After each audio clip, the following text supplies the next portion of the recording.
নতুন একটি সংবিধান সংশোধন বিল পার্লামেন্টে উত্থাপন করেছে ভারতের কেন্দ্রীয় সরকার।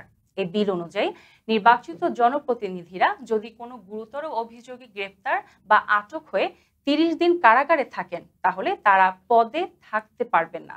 তারা স্বয়ংক্রিয়ভাবে তাদের পদ হারাবেন। এজন্য তাদের দোষী সাব্যস্ত হওয়া পর্যন্ত অপেক্ষা করতে হবে না। গতকাল 20 আগস্ট 130তম সংবিধান সংশোধনী বিল পার্লামেন্টে পেশ করে কেন্দ্রীয় স্বরাষ্ট্রমন্ত্রী অমিত শাহ। প্রশাসনকে দুর্নীতিমুক্ত করা এবং জনগণের আস্থা বজায় রাখতে এই সিদ্ধান্ত নেওয়া হয়েছে বলে জানিয়েছেন নরেন্দ্র মোদীর সরকার। তবে বিল উপস্থাপিত হতেই সেগুলোকে বিপজ্জনক ও অগণতান্ত্রিক পদক্ষেপ আখ্যা দিয়ে সংসদে ক্ষোভে ফেটে পড়েন বিরোধীরা। অস্থিরতার মধ্যে বিতর্কে জড়ায় ক্ষমতাসীন দল ও বিরোধীরা।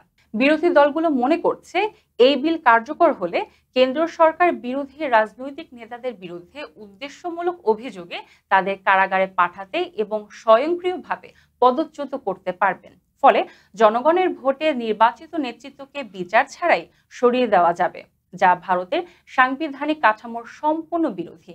সে কারণে লোকসভায় বিক্ষোভ দেখানো হয়, বিলের কাগজ ছিঁড়ে স্বরাষ্ট্রমন্ত্রীর দিকে ছুঁড়ে মারা হয়।